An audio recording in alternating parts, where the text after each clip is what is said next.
আজকের যাত্রা শুরু হলো। আমরা হাঁটছি বাসের দিকে, সামনে চোখে পড়লো ইলিশ পরিবহনের গাড়ি।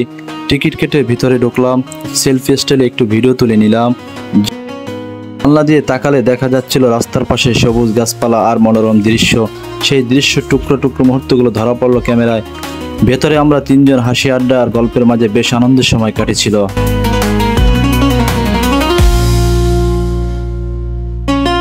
কিছুক্ষণ পর দৃশ্য পাল্টে গেল। এবার আমরা নেমেছি খান বাড়ির সামনে। বাস থেকে নেমে অটোতে উঠে বসলাম। অটো আমাদের নিয়ে গেল সরাসরি মাওয়া 2 নম্বর ফেরিগেট। সেখানে আমাদের জন্য অপেক্ষা করছে সজীব ভাইয়ের হোটেল। হোটেলে ঢুকি, চারপাশটা ঘুরে দেখলাম, পরিষ্কার পরিচ্ছন্ন পরিবেশ। দেওয়ালে ঝুলানো মূল্য তালিকা চোখে পড়লো। হোটেলের ভেতরটা সাজানো গোছানো, মনে হচ্ছিল অনেকটা পরিবারের মতো পরিবেশ। কিছুক্ষণ অপেক্ষার পর আমাদের সামনে এসে দাঁড়ালেন প্রিয় সজীব ভাই। হাসি মুখে আমাদের স্বাগত জানালেন। প্রথমেই তিনি নিয়ে গেলেন ইলিশ মাছের কাছে। কাছের ভেতর সাজানো মাছগুলো এক নজরেই চোখে পড়লো। প্রথমে দেখে মনে হলো এগুলো বেশ ছোট সাইজের। আমরা হেসে বললাম, ভাই এত ছোট মাছ দিয়ে কি হবে?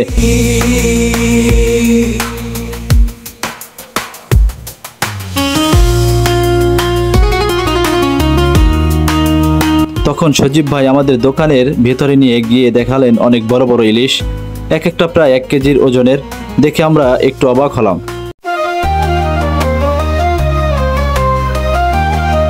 এই বড় মাছগুলো দেখে আমরা মুগ্ধ হলাম আর সেখান থেকে মাছ বেছে নিলাম।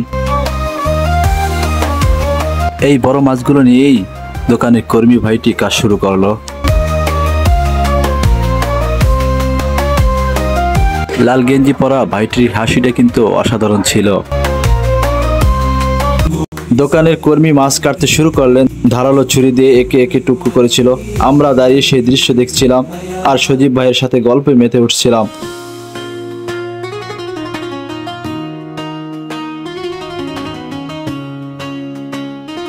এরপর শুরু হলো রান্নার প্রস্তুতি। মাছ ধুয়ে মেখে দেওয়া হলো অরিজিনাল ঘানিভাঙ্গা সরিষার তেল। তেলের গন্ধ চারপাশ ছড়িয়ে পড়েছিল।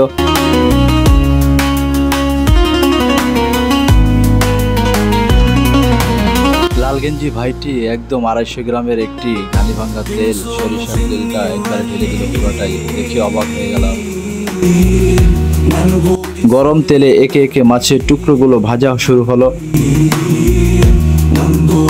জাজালো শব্দ আর সোনালী রঙের মাছের দৃশ্য যেন ভিডিওতে জীবন্ত হয়ে উঠল। 6 পিস মাছ ভাজা হলো, সাথে মাথা আর লেজ রাখা হলো ভর্তা বানানোর জন্য। সজীব ভাই আপ্যায়ন হিসেবে দিলেন 2 টুকরো বেগুন, সেটাও একসাথে ভাজা হচ্ছিল। দোকানের ভেতর মাছ ভাজার গন্ধে এক অন্যরকম আবহাওয়া তৈরি হলো।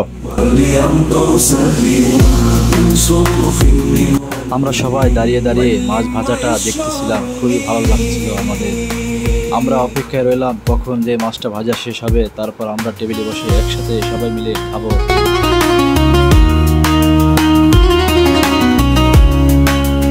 এই সুন্দর মুহূর্তের জন্য আমরা অপেক্ষা করতে রইলাম।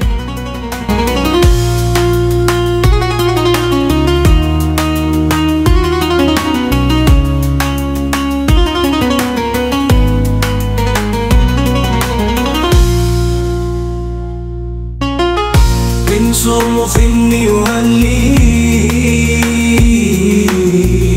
منبوك سر مهني منبوك سر مهني من صرخ يهلي يا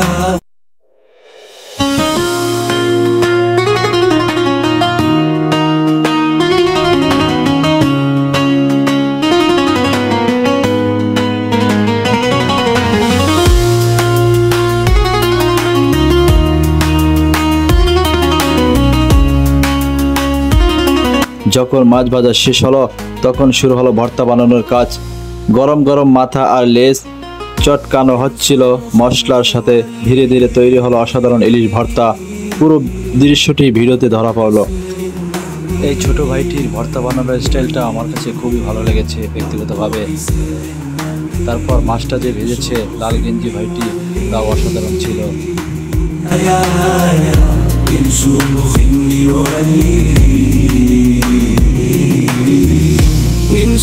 সত্যি কথা বলতে এখানের পরিবেশটা ছিল একদম গ্রামীণ পরিবেশের মতো। انشر مخني واللي أمطر سخينا انشر এরপর আমরা টেবিলের দিকে গেলাম। واللي ما يشعرني টেবিলে একে একে পরিবেশন করা হলো নানা রকম ভর্তা, ডাল, সালাদ আর মূল আকর্ষণ ইলিশ মাছের ভর্তা।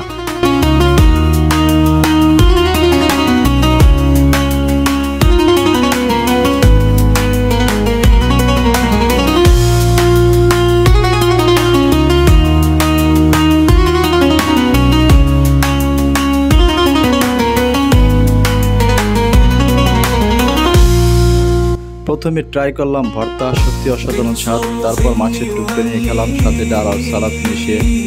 স্বাদে মনে হচ্ছিল এক ভিন্ন অভিজ্ঞতা। ننظر لسير الملي انشر مخني واللي মন ভরে পেট ভরে সবাই একসাথে খেলাম, খুবই ভালো লাগলো। এই মুহূর্তটা অবশ্যই স্মৃতি হয়ে থাকবে ইনশাআল্লাহ।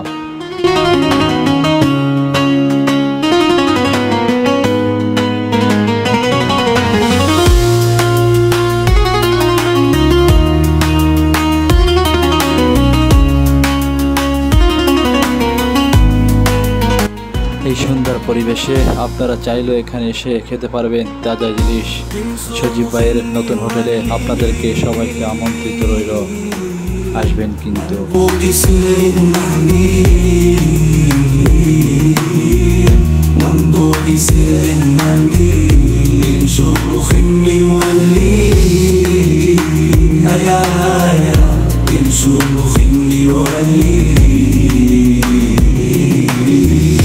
انشر مخني واللي খাওয়া দাওয়া শেষ করে গেলাম সজীব ভাইয়ের ক্যাশ কাউন্টারে।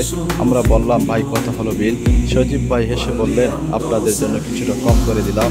পরিচিত মানুষ বলে সামান্য ছাড়ও দিলেন তিনি। সব শেষ বিল পরিশোধ করে আমরা সজীব ভাইয়ের কাছ থেকে বিদায় নিলাম। মাওয়া থেকে ফেরার পথে মনে হচ্ছিল এই ভ্রমণটা শুধু খাওয়া দাওয়াই নয়, বরং একসাথে কাটানো